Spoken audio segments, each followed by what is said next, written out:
That's cute. I'll let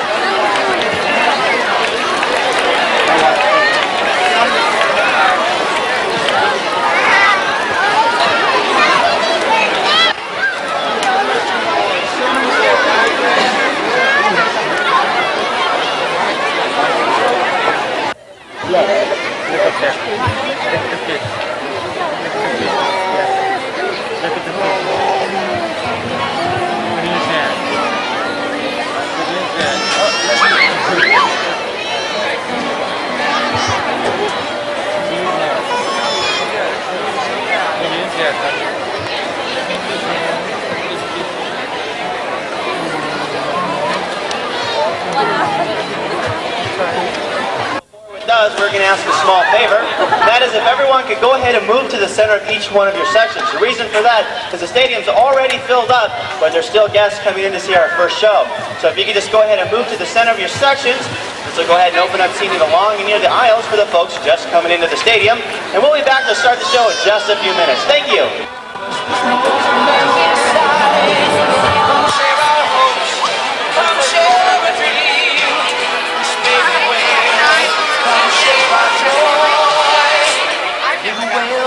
Tell us how the things that you do. Your eyes are full of wonderment. Every day that's new, there's things to teach each other, and time for us to play. So the dream come true, let us do this most amazing day. Share our joy, feel our pride.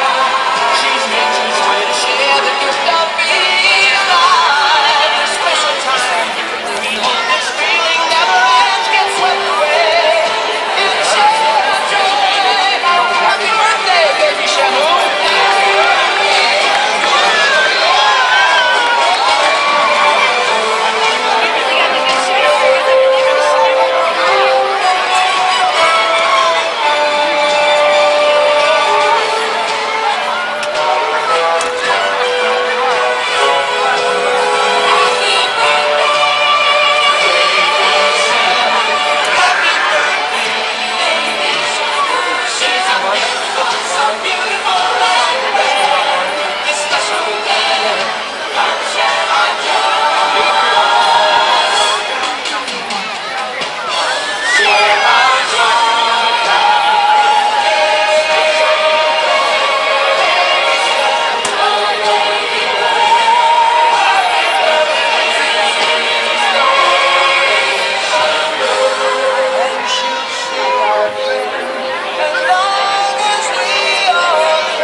gentlemen, whale trainer Mike Brewer.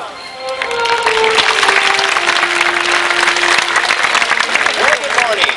1 year ago today, on September 23rd, 1988, baby Shamu was born. And although it seems like only yesterday, we waited 25 years for that special day to arrive. So here to start off our baby Shamu's birthday celebration, along with trainer Shauna Korn, the birthday girl herself, baby Shamu.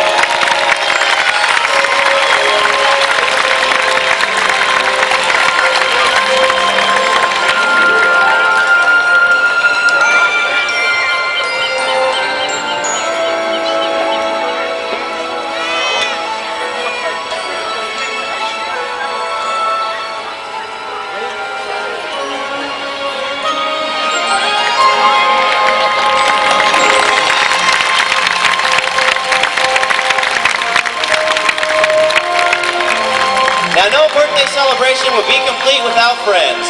So please welcome Shamu's crew and the Claremont High School cheerleaders to help lead us in singing Happy Birthday to baby Shamu.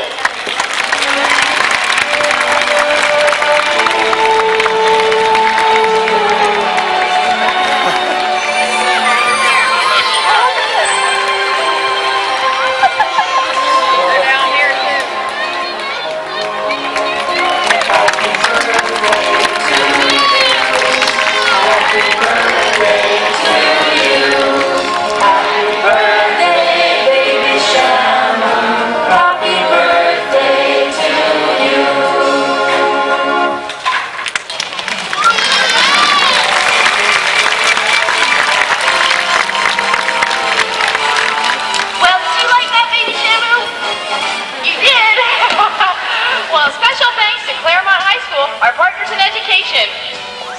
And now we'd like to start off with Shamu.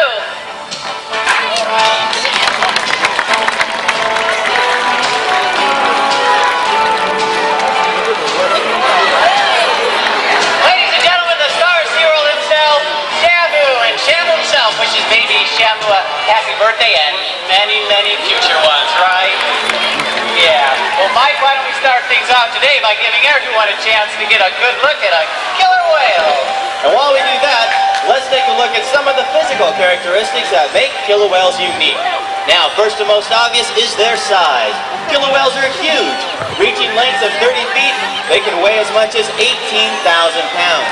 In fact, when baby Shamu was born, she was about 6.5 feet in length and weighed 250 pounds. Now, you can't help but notice that striking black and white coloration. Now, this disruptive pattern helps to camouflage the killer whale's actual body shape, possibly confusing some would-be prey. Now, let me ask a question to all the kids in the audience. How many of you think that baby Shamu is a big fish? Okay, how many of you think that baby Shamu is a mammal? Well, if you said mammal, you're correct. Like all whales and dolphins, baby Shamu is a mammal that's adapted for life in the sea. Well, Shamu, why don't you give everyone a big wave hello? Now, Shamu is waving with her pectoral flipper. Although it may seem featureless, if you were to take a look at an x-ray, you would find the elements of the forelimbs of land mammals and a bone structure similar to that of the human hand. Now, all these features and adaptations not only ensure the killer whale's survival in a harsh environment, but in fact, they combine together to make the killer whale the top predator of the sea. But probably the most important feature in the killer whale's success as a hunter is her unequaled ability to swim. Using their large, flat flukes for propulsion, killer whales can generate a tremendous amount of power and speed. Come on, Shamu, let's put it in gear. In the open ocean, killer whales can reach speeds of up to 30 miles per hour. That's right, Mike. Not everybody gets a chance to see killer whales. Shamu, baby Shamu, get more on the speed.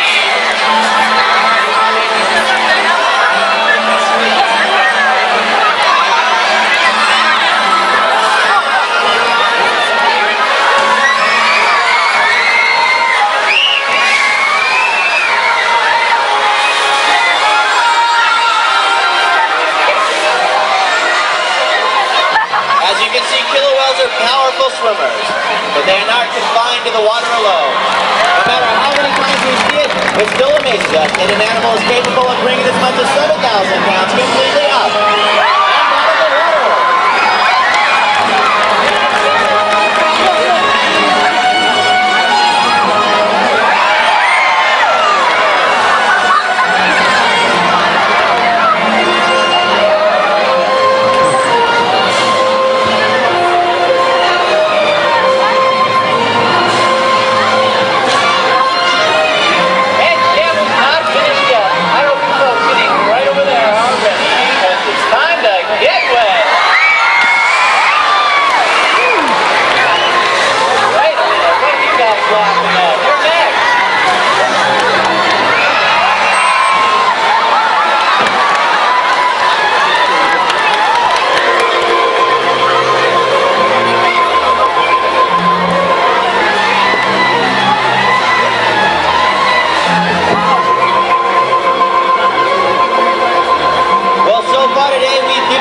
backs are clear.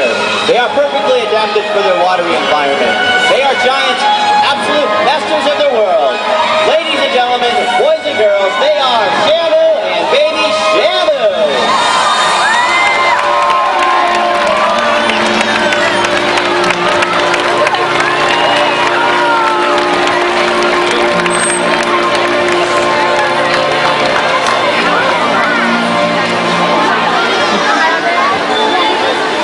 It's been said that space is the final frontier. If this is true, then the current frontier must be the oceans of our world. With the birth of Baby Shamu and her cousins in Florida and Texas, we've been given an incredible opportunity in interspecies communication. But before we can ever speak with beings from outer space, we may someday truly communicate with animals from our oceans. Whales, dolphins, and maybe even Baby Shamu. Well, the success we've had to date in communicating with the whales is primarily in teaching them to respond to a series of different hand signals. For example, if I want Shamu to wave hello to everybody, I simply swing my arm across my body. That tells him to dip his head down, bring his tail up, and give everyone a great big wave hello.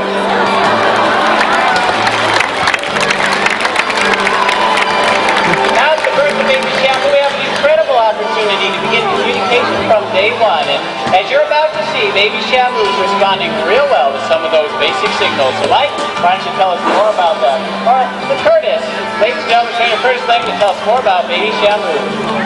Well, Baby Shamu was born right here in the main pool in front of over 2,000 park guests over a year ago. When she was born, she was about 250 pounds, about 6.5 feet in length. Currently, we estimate her to be about 10.5 feet in length at a weight of over 1,000 pounds. And what we're going to do is we're going to bring Baby Shamu out along the glass so all of you folks get a chance to see her up close. And she's just in the beginning stages of her learning. We're teaching her basic control. And what I mean by that is she should pay attention to her particular trainer. In this case, it's Shauna Corin.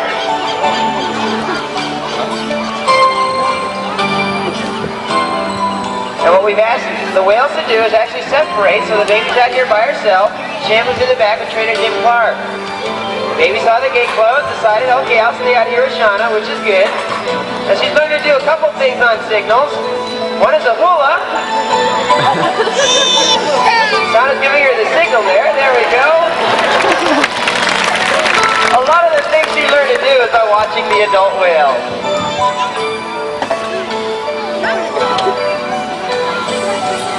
Shauna will try for a pectoral wave. Now you heard Shauna blow a whistle. This is a simple tool that we use. It tells the animals that they're doing something correctly, and then they should receive some type of reward.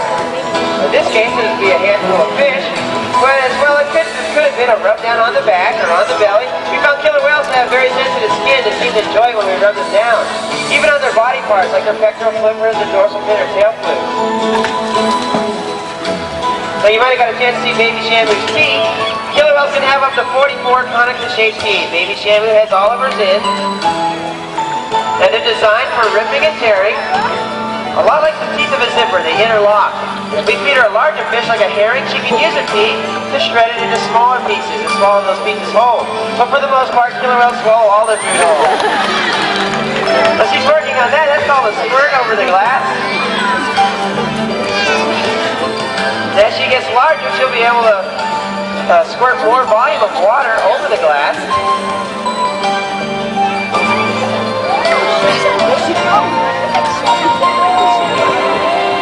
Now getting in the water with the whales is an important part of our job.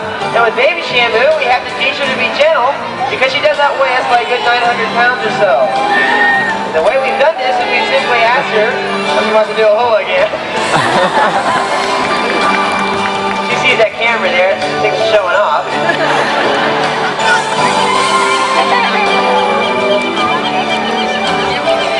We simply asked her to press her rostrum right on our palms of our hands. We wanted to look at the cameraman. And then whenever she's not pushing on us, that's when we would blow the whistle and reward her. There's a pretty pose of the slide out.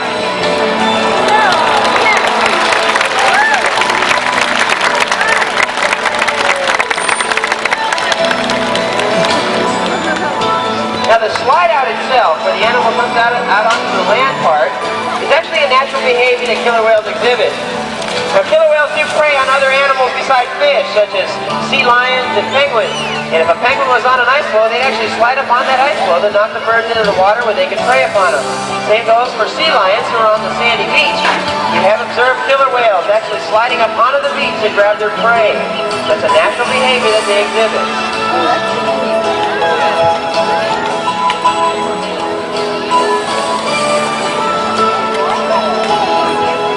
Now we feed baby Shamu primarily 3 types of food: herring, smelt, which are 2 types of fish, and squid. And the larger whales also get mackerel and bonita.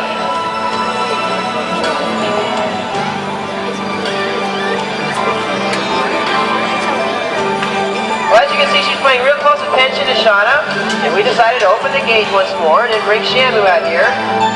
So in the process of the show, we're actually training her a few different concepts, such as the gate moving and closing. Actually teaching her to ignore the gate moving.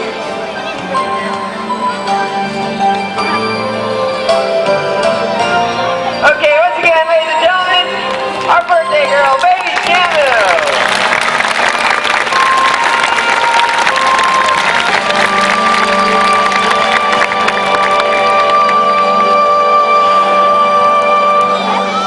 Well, of all the ways in which we can communicate with our whales, probably the most significant, yet subtle, is through the use of touch.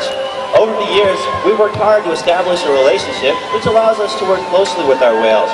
Right now, trainer Jim Clark is preparing to spend a few minutes in the water with Shamu. He does so with the utmost of care and concentration, relying on a relationship built on trust and respect. As they swim together, they will surely learn something new about each other, and as we watch, we may learn something new ourselves.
sometimes been here at Shamu Stadium is either observing or training our killer whales. Sometimes we just like to have some fun. So right now we're going to go ahead and ask Shamu to join baby Shamu in our back pool. The reason for that is we'd like to bring out our largest killer whale, and her name is Namu. Now she's approximately 7,400 pounds, is about 20 feet in length. She consumes over 200 pounds of fish and squid every single day. And it looks like Shamu is joining baby Shamu in the back. We're going to go ahead and ask for this gate to close. And there's baby Shamu with one more appearance. Now we're going to again ask baby Shamu to go ahead and go back to Shauna. Once she's paying very close attention to Shauna, that's when we're going to go ahead and ask the gate to close. She's not paying attention. She wants the attention out here. And it looks like baby Shamu just can't get enough. And that's one of the things we're working on with baby Shamu, is she's become very accustomed to being the star of the show. So right now she keeps coming out, see what's going on in the main pool. So we're going to go ahead and take a moment here and make sure that baby Shamu understands that right now it's time for Namu to come out and do her sequence of the show. So we're going to go ahead and just wait for her to come back. Now when she comes back, Sean will go ahead and blow her whistle. We word baby Shamu, tell her that that's exactly what we want her to do, and then she'll swim back out into the main pool. Now this is very important in the training process, that baby Shamu understands what's going to happen if she's doing something that we don't exactly want her to do. And right now it seems that she's finding that it's more fun to be out in the main show pool.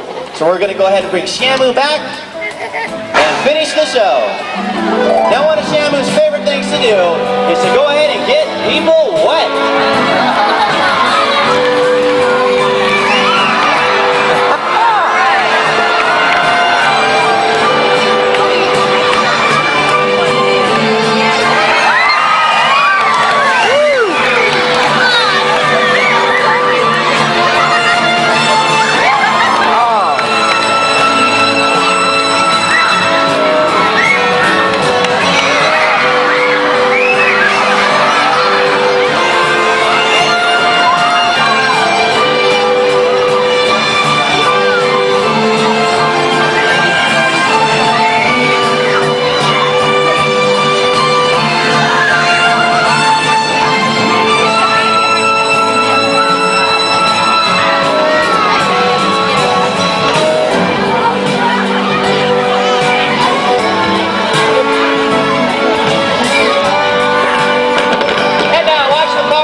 One more jump to show us. Once again, he's heading to the end of the pool for that sighting valve. Shamu will then dive down and test his speed, strength, and agility with a brand new procedure called the back dive. Again, right in the center of the pool. Ladies and gentlemen, boys and girls, our superstar, Shamu.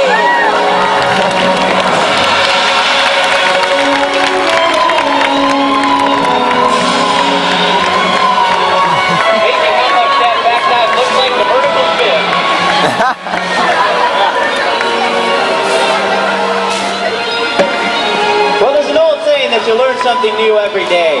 Nowhere is that more true than right here at Shamu Stadium. For us, the birth of baby Shamu was a new beginning, and we understand for everything we learn, there are 1,000 more secrets to discover. Thank you very much for helping us celebrate baby Shamu's very first birthday. Have a great day here at SeaWorld. Bye-bye. Bye-bye.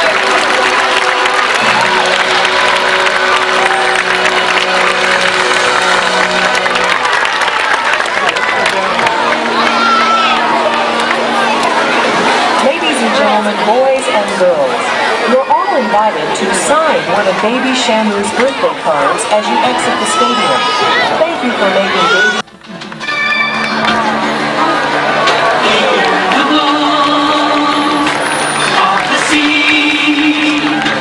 Different as can be.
trip here to SeaWorld. Great, it's good to see that we have so many old and new friends with us.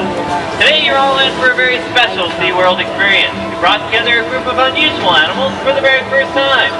Now most of these animals have only been in training a short while, so we'd like to invite all of you to join us as we begin the learning process and begin to understand a little bit more about these fascinating animals. And maybe we all can make some more new friends here today. Now all whales and dolphins belong to the same scientific order called Cetacea. Now even though they belong to the same order, they have many unique physical adaptations and behavioral characteristics that make them individuals within this group. Today we'd like to demonstrate what makes our whales and dolphins here a little bit different from other whales and dolphins that you might be more familiar with. And to get things started off, here's two of our most exciting performers, Nikki and Cassie.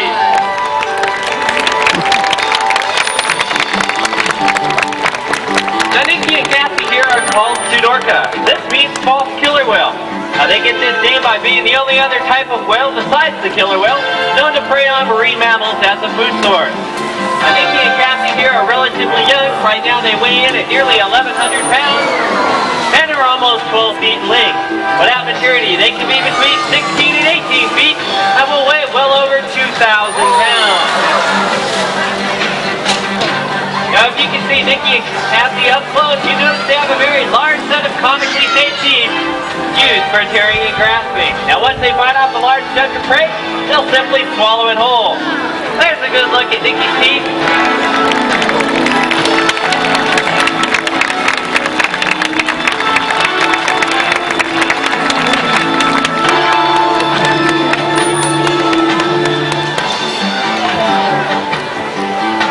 Dana working with Cassie. Cassie's relatively new and she's been working on something called a fast swim foot push. Looks like Dana's ready. Cassie's making her way over there.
Diving down 28 feet to the bottom and returning to the surface right here in the center.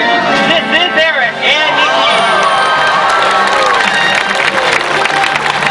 Great job, you two.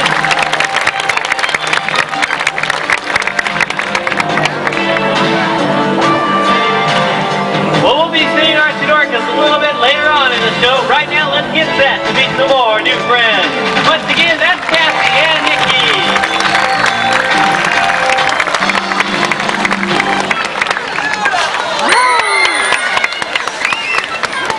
The world of the sea contains many wonders, the ocean depths being home to animals of mystery and intrigue. The next whale we're getting set to bring out happens to be our largest performer here at Marine Mammal Stadium. She's 16 feet long and weighs 2,500 pounds. She eats between 90 and 100 pounds of fish and squid each and every day. She's a full-grown pilot whale and her name is Bubbles. Now the first thing you'll notice about Bubbles is her large forehead or melon area. Now this melon actually helps house and facilitate her echolocation, which is a type of biosonar that tooth whales use to both find prey and navigate in the open water.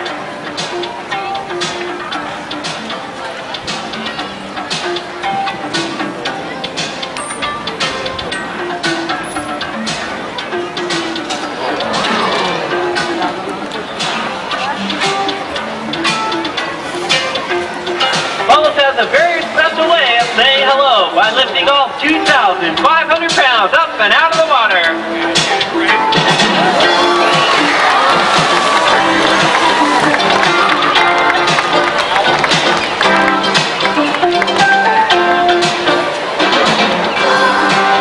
Now to give you folks an up-close and personal view of Bubbles, Darlene's going to take her right out there along the front panes of the glass.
To slide all 2,500 pounds up into the shallow portion of our stage to give all you folks a better chance to see what she really looks like.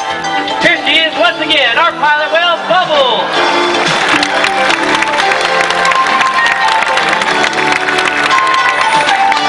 Good girl, Bubbles. Now pilot whales, like most toothed whales, are very social animals, and they can often be seen traveling in the company of other whales and dolphins. Right now we're getting set to bring out 5 more Bubbles friends, 4 of which are Pacific white-sided dolphins by the name of Jump, Jet, Splash, and Patty. The 5th, the Dolphinus, or common dolphin, and his name is Cooper.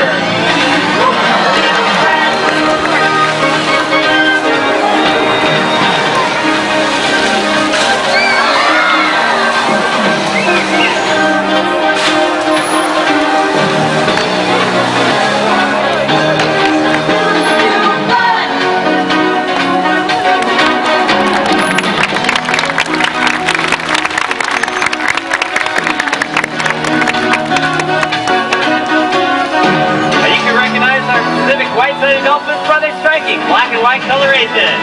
Jump and Jet have a very special hello.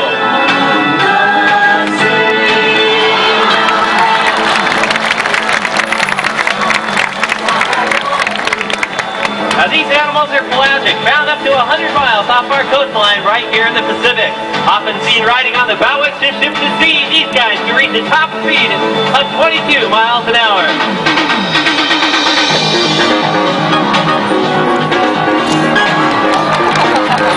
Good girl, Flash.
discovered that our white-sided dolphins are not only a high-energy animal, but they're very social. And as you're about to see, they can be a whole lot of fun.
That all these animals come from different oceans of the world. We're very excited here at SeaWorld to have them all performing side by side, all in the same pool. Once again, ladies and gentlemen, here they are, all of our new friends. New friends.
Approximately 20 feet off the surface of the water.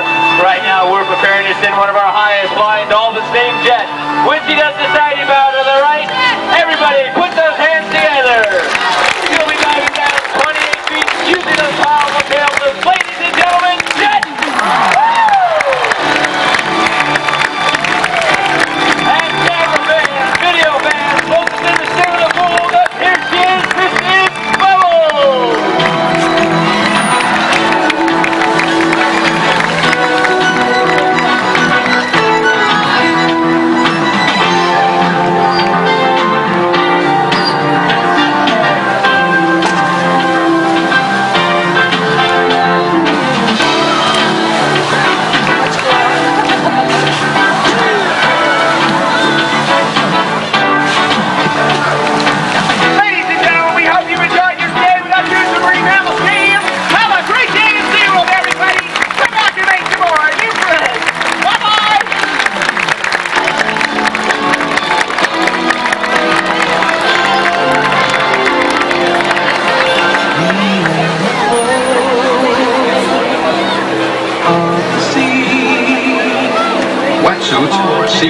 trainers are provided by Body Gloves. Footwear by Omega.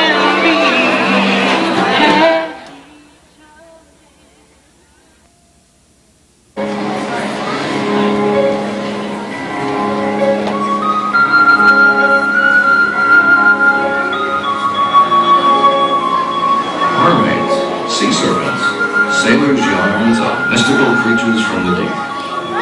Fear of the unknown has sparked many myths and legends since man first took to the sea.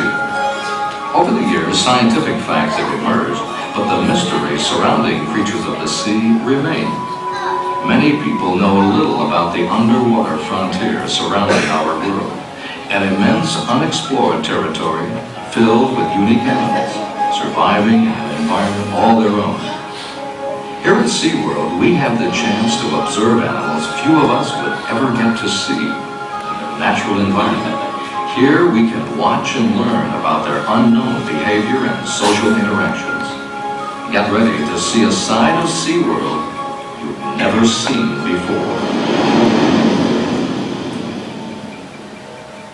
Millions of years ago, scientists believe life on Earth began in the sea, with some species venturing out onto land. The cycle reversed itself nearly 75 million years ago with the return of many land creatures back into the sea in search of food. They were the ancestors of animals called cetaceans, which include all dolphins and whales. They are warm-blooded marine mammals that breathe air, have live birth, and feed milk to their young.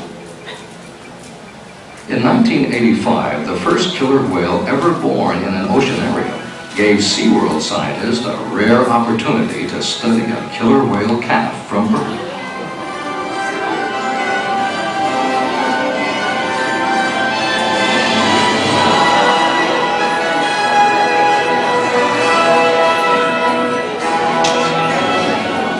These cetaceans are fascinating animals, full of mysteries. Many live in remote regions where few people have ever been.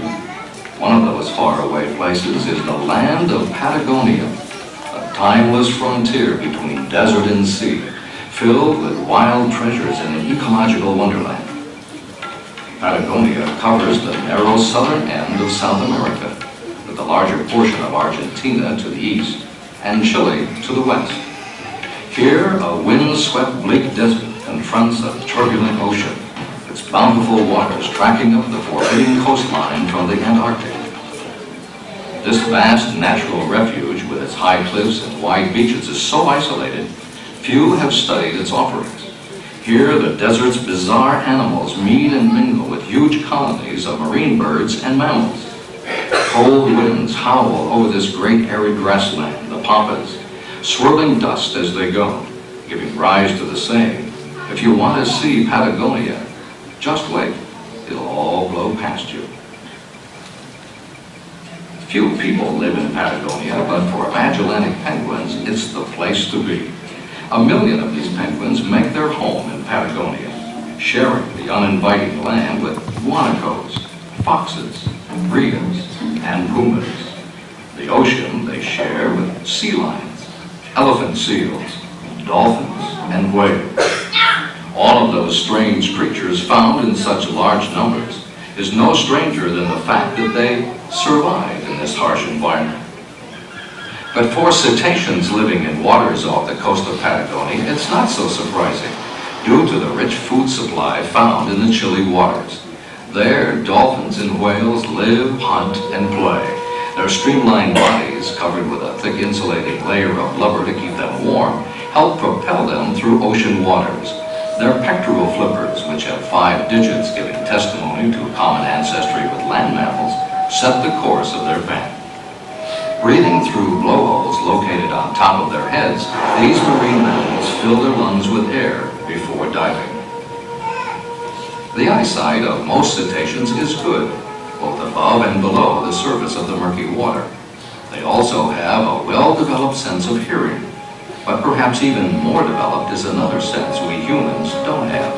It's called echolocation. It's the ability to see without using their eyes, seeing with sound. They produce and emit sounds, then listen for the returning echoes to tell him about their environment.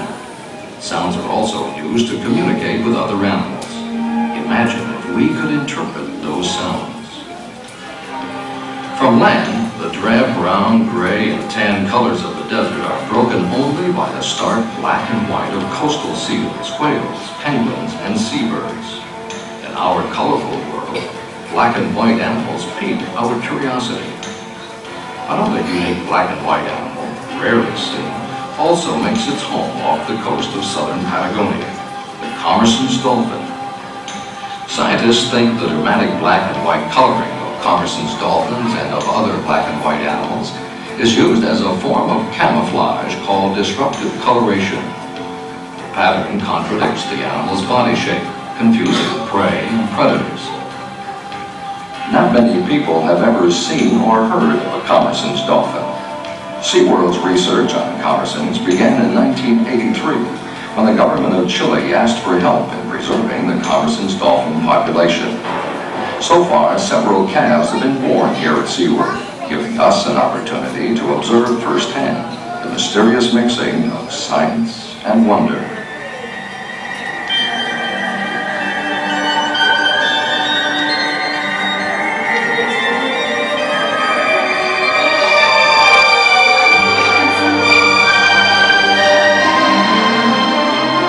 Here at SeaWorld, breeding animals is a key concern. Nothing excites a scientist as much as the chance to be a part of a new life. SeaWorld scientists are learning all they can, not only about Commerson's dolphins, but all marine animals. Much more long-term research is needed to uncover important biological information on growth, nutrition, and behavior. This information is vital to help preserve these unique creatures and to help us begin to understand them.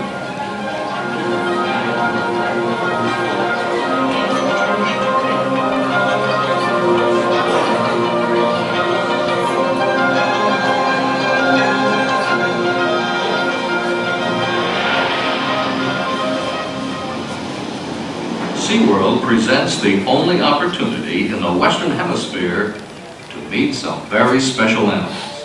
Join us now as we introduce you to Commerson's dolphins.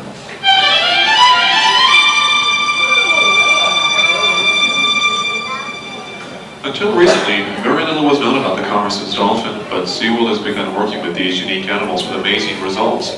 This is Christy in the water with the dolphins. Christy is one of the animal trainers who has been working very closely with them. Christy's going to tell us a little bit about these animals, and then you're going to have a chance to ask her some questions regarding what we've learned from Commerson's dolphins. Thank you. Good afternoon. About a year ago, we began a program of training and interaction with our Commerson's dolphins. Today, I'll narrate through a brief training session. After that, I'd like to answer some of the questions that you might have about our work with these very beautiful little animals. To start with, though, I'll ask each dolphin to come on by and perform for you something they learned. When the dolphin does this correctly,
was respond to different shapes and color shades that light up in the windows.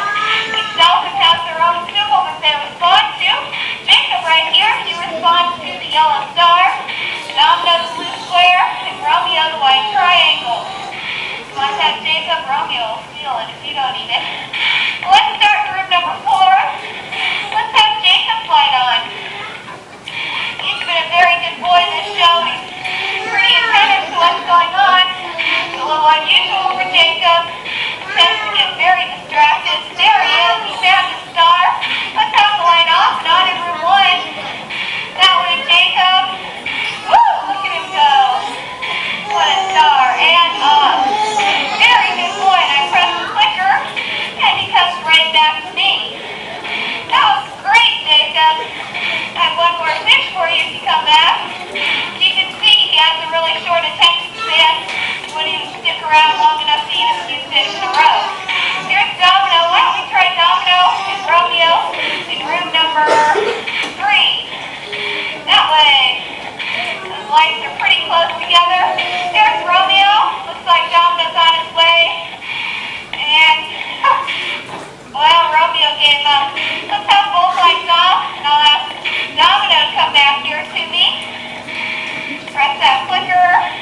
There you go. Good boy. Let's try both lights on in room number 2. See if we can get Romeo's attention this time. There he is. Very good boy. And he's holding, so let's turn both lights off. I press my clicker. Domino didn't respond quick enough, so we'll just give him another chance. See if Romeo will eat a few fish in a row. Good boy. You can tell he has a little longer attention span than Jacob, because so far he's eaten 5 fish. Good boy. Let's go to room 1 again. Now Domino and Romeo's lights on one more time. We'll see if the lights being a little farther apart, if they'll be more apt to touch them. Here's Jacob again. Yeah, Jacob's kind of funny looking. He has an underbite. His lower jaw sticks out pretty far. Looks kind of funny. None of the other dolphins have that. Well, there's somebody over there. And it's Jacob. Let's turn both those lights off. And as you saw, they do know their symbols. They know which light box to go to. We're really not sure if they're responding to the shape or to the color. That's something we'd like to find out. We don't want to wait too long with the animal. That just lets them know that they can touch their light box any old time they feel like it. And we're looking for a little quicker response. A lot of fun working down here at the animal. All the animals in the park were pretty fun. Especially being underwater with them, because you see all their social interactions. You hear a lot of noise. First, we'd like to play you a tape of what it would sound like if I were underwater with some bottlenose dolphins.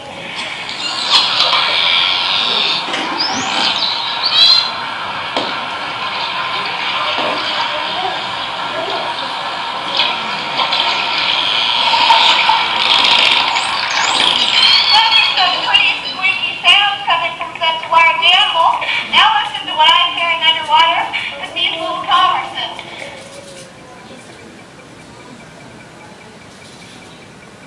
The reason you're not hearing anything is because conversants vocalize at such a high frequency that the human ear is unable to pick it up.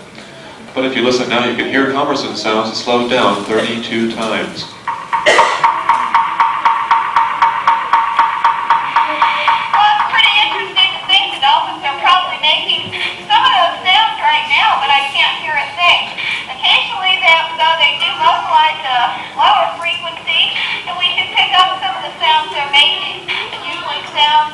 Like an electric razor going through the water.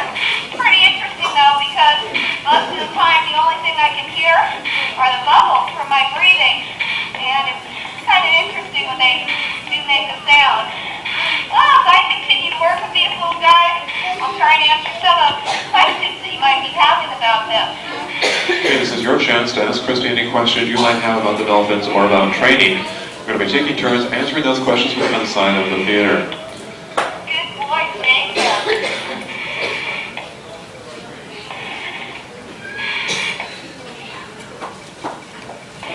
Okay, we have a first question over here in window 2. Okay. Christy, can you tell us how long do conversant dolphins live?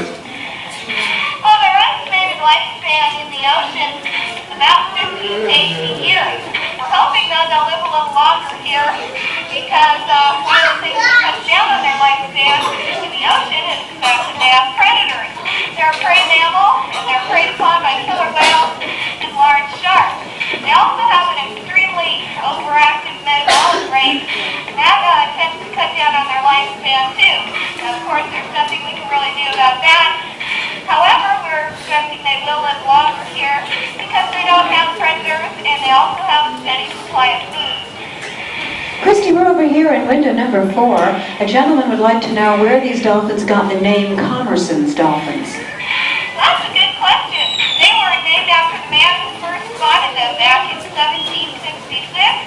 His name was Philibert Commerson, and that's kind of the way it usually works in biology. A plant or an animal is named after the person who first discovered them. The man who discovered these little guys was Philibert Commerson. I want to know what's the current population of them? Okay, Christy, we have time for one last question over here in window 1. Can you tell us what is the population of Commerson's dolphins now?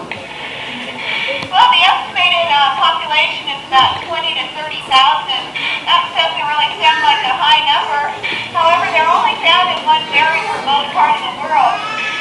And not sure exactly how far up the eastern coast they go along South America. Not sure how many miles their span is. However, 20 to 30,000 is a pretty good number considering they're only found in one very small, remote part of the world. The water down there, the hardships they have to endure are pretty awful.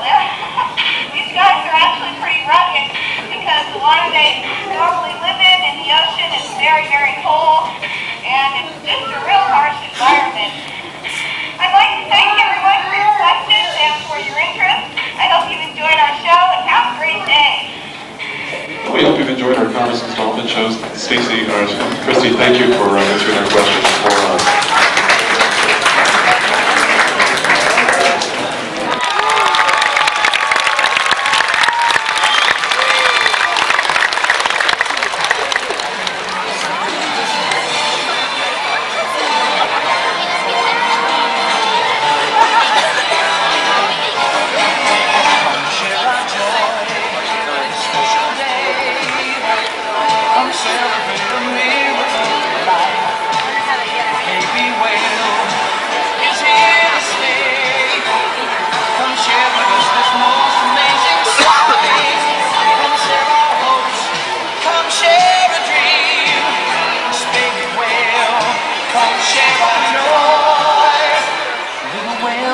Tell us how some things as you do. Your eyes are full of wonderment. Every day that's new, things to teach each other, and time for us to play. Your dream come true, let us do the most amazing day. Let's share our joy, for we are trying. She's nature's way to share the gift of being alive. This special time, we hope this feeling never ends. Get swept away and share our joy. Happy birthday, baby Shamu.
Sharon Dietz. Good afternoon. 1 year ago, on September 23rd, 1988, our lives changed. Baby Shamu was born. Although her birth seems like only yesterday, we waited 25 years for that special day to arrive. So here, to start off our Baby Shamu birthday celebration, along with Curtis Lehman and Shamu, ladies and gentlemen, Shauna Corin and the birthday girl herself, Baby Shamu.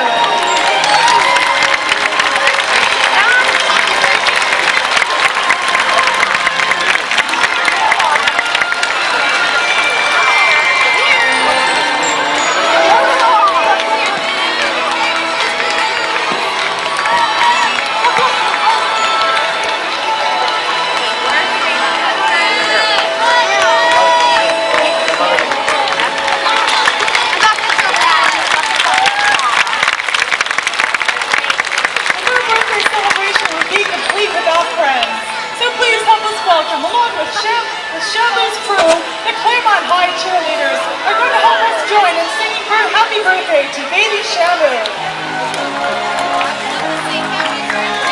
Happy birthday to you. Happy birthday to you. Happy birthday, Baby Shamu. Happy birthday to you.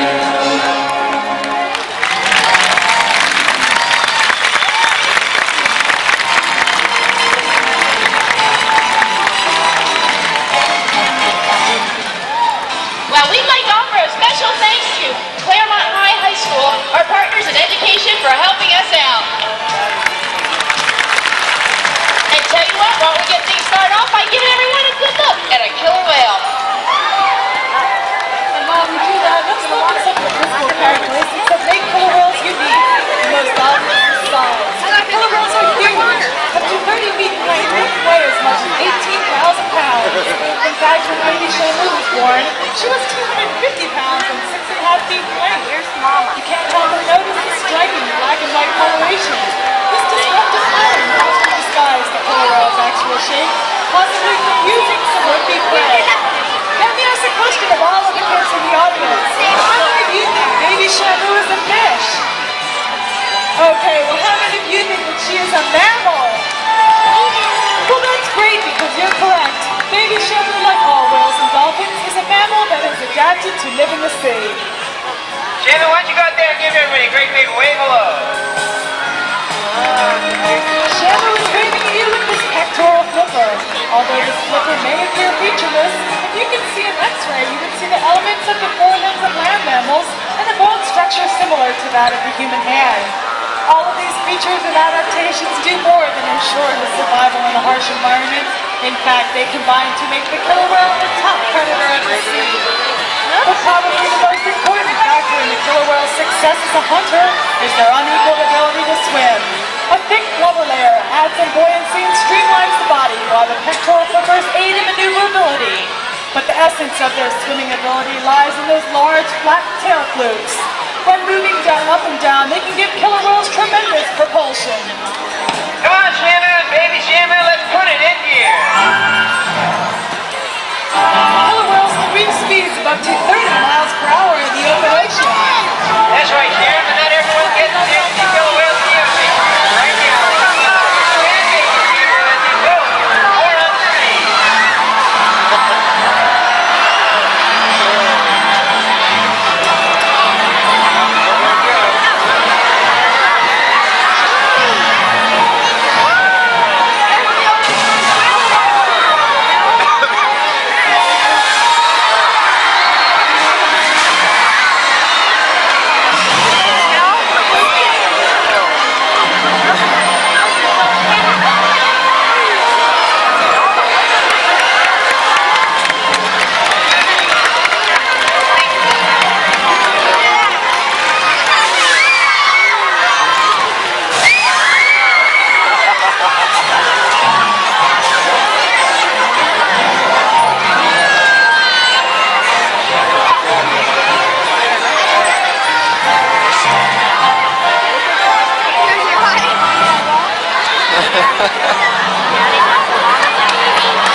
hoping he's melting.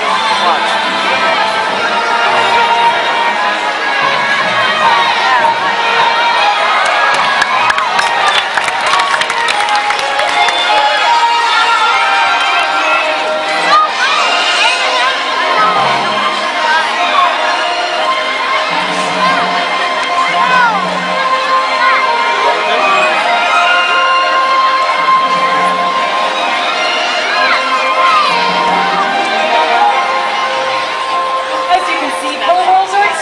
Powerful swimmers, but are not confined to the water alone. No matter how often we see it, it still amazes us that they can lift as much as 7,000 pounds of muscle and bone completely up and out of the water.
Truly communicate with animals of the sea, whales, dolphins, and maybe even baby Shamu.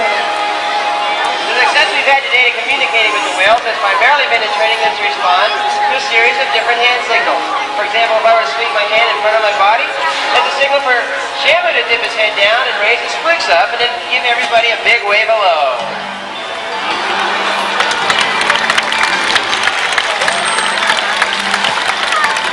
Now with baby Shamu, we've been able to begin training from day one, and already he's begun to respond to some basic signals. And here to tell us a little bit more about our newest star is Sharon B. Well, thank you, Curtis. And right now, this is the part of our show when you actually get to see a training session with baby Shamu. Now, right now, Shauna is working with the baby and Curtis is with Shamu. Now, we all take turns working with the whales, and that gives them a chance to work with every individual trainer and makes things different for them and different for us also. Now, as you can see, baby Shamu's been having a lot of fun on her birthday today, just swimming all around her during the show, having a very good time, and watching people through the glass. Even though when she is out here during the show, she is supposed to stay with her respective trainer.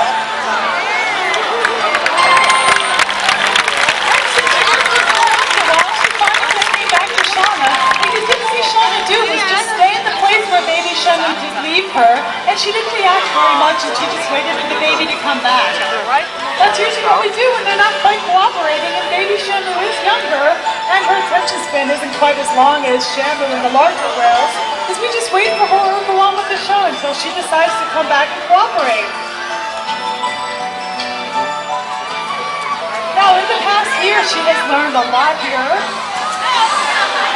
Playing at the grass is one of her favorite procedures. She likes to go out there and look at all the different people.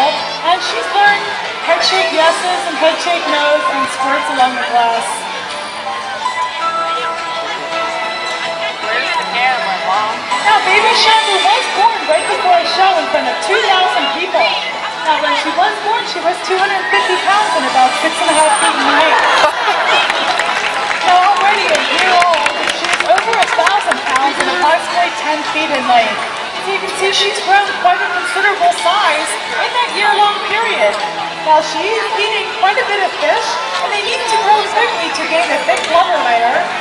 Killer whales are found in oceans all over the world, but predominantly in colder waters, so they need to gain that blubber layer and grow quickly. And we keep our water here about 54 degrees, and it is chilled, so the blubber layer keeps them warm.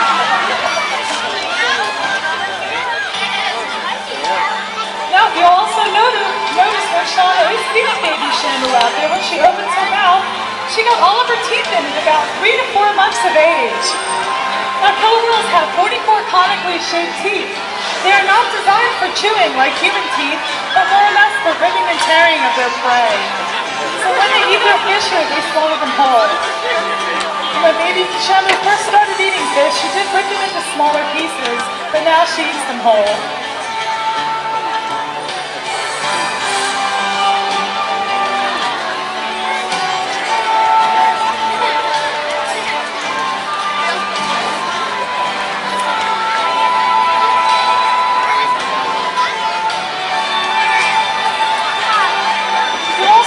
You might hear the trainers blowing a whistle.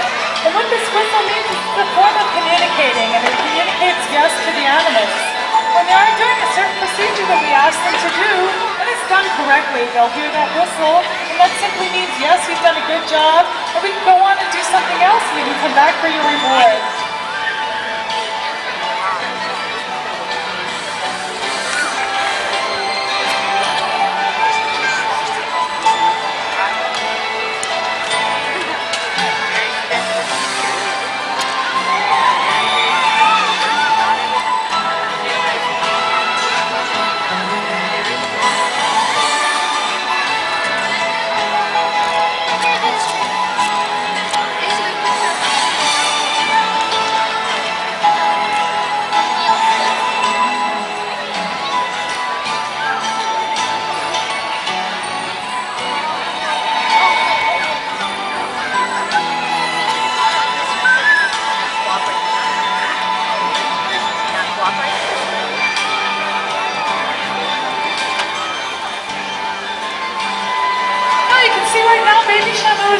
Swimming around, looking through the glass at the audience.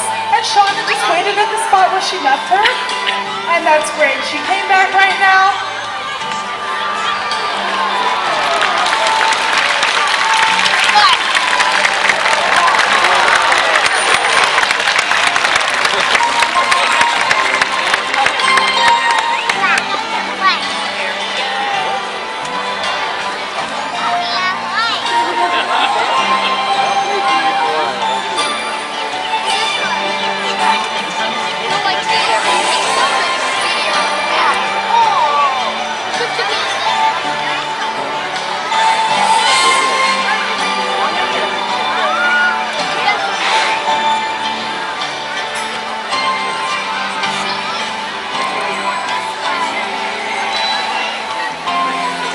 Ladies and gentlemen, that was Shamu and baby Shamu.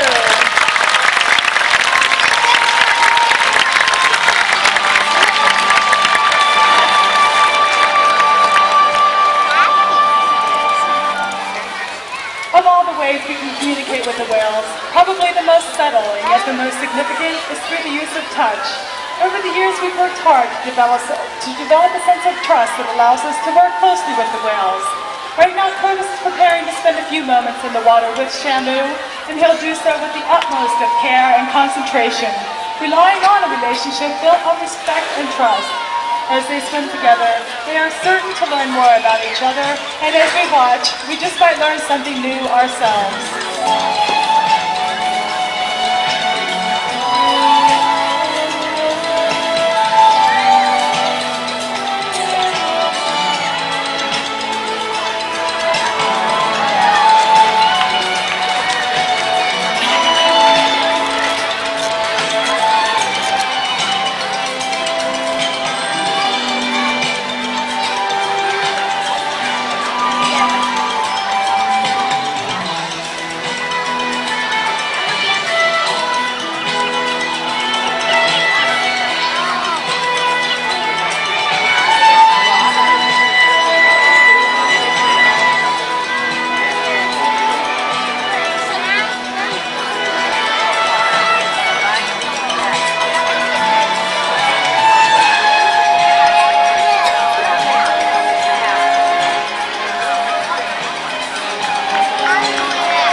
we just want to have some fun.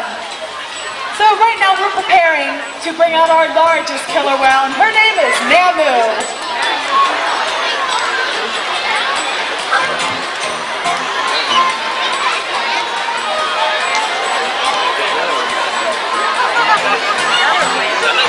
Okay, courtesy of Shamu, the signal to go over into that back hole with baby Shamu. Now, Shamu still has baby Shamu, and as soon as they have control of the whales, which simply means the respective whales staying with their trainers. Tail done go out, looks like baby Shamu came out for a curtain call.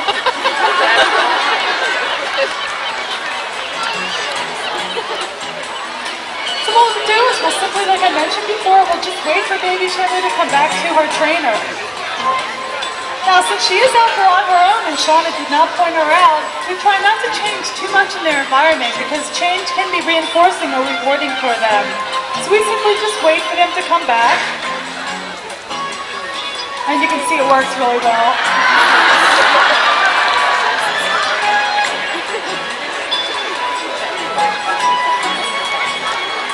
We never get to see them, which who knows.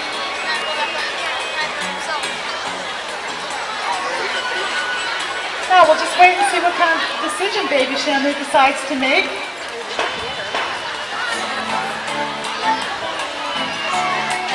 Well, looks like Shamu's going to come on back out. One of the favorite things he likes to do is get some people wet.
To discover.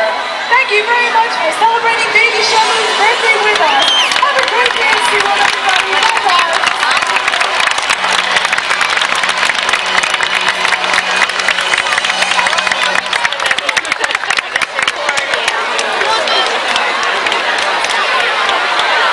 The lessons for Baby Shamu's celebration are provided by Bodybuilder International.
Time to turpentine.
Shamu is the calf of Shamu, who was killed earlier this month after a fight with another killer whale.